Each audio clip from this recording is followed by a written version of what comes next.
জাতিসংঘ শান্তিরক্ষা মিশনে অংশ নেয়া সকল সদস্যের প্রতি শ্রদ্ধা জানিয়ে প্রধানমন্ত্রী তারেক রহমান বলেছেন, বিশ্ব শান্তি প্রতিষ্ঠায় বাংলাদেশের শান্তিরক্ষীদের আত্মত্যাগ শান্তিকামী মানুষের জন্য উজ্জ্বল দৃষ্টান্ত হয়ে থাকবে। আন্তর্জাতিক জাতিসংঘ শান্তিরক্ষী দিবস উপলক্ষে ঢাকা সেনানিবাসের আয়োজিত অনুষ্ঠানের প্রধান অতিথির বক্তব্যে প্রধানমন্ত্রী বলেন, সশস্ত্র বাহিনীকে নিয়ে কিছু অপতৎপরতা কখনো কখনো জনমনে বিভ্রান্তি সৃষ্টির কারণ হয়েছে।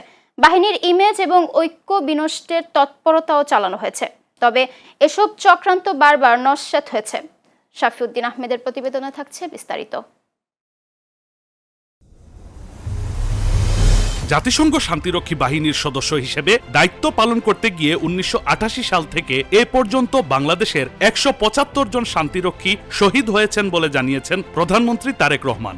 সাহসী শান্তিরক্ষীদের প্রতি গভীর শ্রদ্ধা জানিয়ে তিনি বলেন, শান্তিরক্ষী বাহিনীর সদস্য হিসেবে শহীদদের এই আত্মদান যুদ্ধবিরোধী শান্তিকামী মানুষের জন্য এক উজ্জ্বল দৃষ্টান্ত হয়ে থাকবে। শুধু বাংলাদেশের জন্য নয়, জাতিসংঘ শান্তিরক্ষী বাহিনীর সদস্য হিসাবে শহীদদের এই আত্মদান যুদ্ধ বিরোধী শান্তিকামী মানুষের জন্য এক উজ্জ্বল দৃষ্টান্ত হয়ে থাকবে ইনশাআল্লাহ।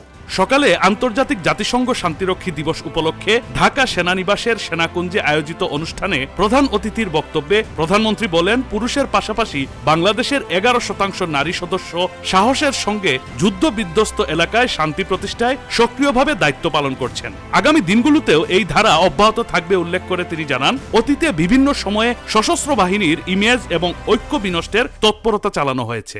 তবে বিভিন্ন সময় বিভিন্ন প্রেক্ষাপটে দেশের সশস্ত্র বাহিনী কিংবা সশস্ত্র বাহিনীকে নিয়ে কিছু অপতৎপরতা কখনো কখনো জনমনে বিভ্রান্তি সৃষ্টির কারণ হয়েছে। দেশে বিদেশে সশস্ত্র বাহিনীর ইমেজ বিনষ্ট করতে নানা রকম তৎপরতাও আমরা লক্ষ্য করেছি। সমস্ত ষড়যন্ত্র মোকাবেলা করে 1975-এর 7ই নভেম্বর স্বাধীনতার ঘোষকের নেতৃত্বে সেনাবাহিনী ঐক্যবদ্ধভাবে ঘুরে দাঁড়িয়েছিল। বিশেষ অতিথির বক্তব্যে সেনাবাহিনী প্রধান জেনারেল ওয়াকারুজ্জামান বলেন, শান্তিরক্ষা মিশনে গৌরবময় অবদানের জন্য আন্তর্জাতিক মহলে বাংলাদেশ এখন আস্থার প্রতীক হিসেবে বিবেচিত হচ্ছে। 9টি মিশনে দেশের মোট 4212 জন শান্তিরক্ষী দায়িত্ব পালন করছেন। জাতিসংঘ মিশনের নতুন উদ্যোগ হিসেবে হাইতিতে গঠিত গ্যাং সাপ্রেশন ফোর্সে সশস্ত্র বাহিনী ও পুলিশের সদস্যরা অংশ নেবে বলে জানান সেনাপ্রধান।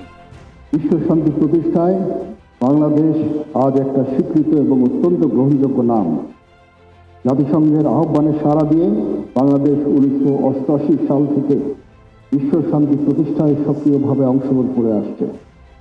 বর্তমানে শান্তি রক্ষার কাজে বাংলাদেশ সেনাবাহিনীর 3608 জন, নৌবাহিনীর 302 জন এবং বিমান বাহিনীর 267 জন এবং পুলিশের 35 জন সহ সর্বমোট 4212 জন শান্তিরক্ষী বিশ্বের বিভিন্ন দেশের 9টা শান্তিরক্ষী মিশনে নিয়োজিত আছেন। অনুষ্ঠানে জাতিসংঘ শান্তিরক্ষা মিশনে কর্মরত অবস্থায় 2025 সালে শাহাদাত বরণকারী 6 সদস্যের স্ত্রীর হাতে বিশেষ সম্মাননা তুলে দেন প্রধানমন্ত্রী। ওই হামলা সহ সম্প্রতি চলমান মিশনগুলোতে আহত সদস্যদের হাতেও সম্মাননা তুলে দেন তিনি। এছাড়া বিভিন্ন দেশে শান্তিরক্ষা মিশনে অংশ নেয়া সদস্যদের সঙ্গে ভার্চুয়ালি কুশল বিনিময় করেন প্রধানমন্ত্রী তারেক রহমান। Shafiuddin Ahmed, channel S, Dhaka.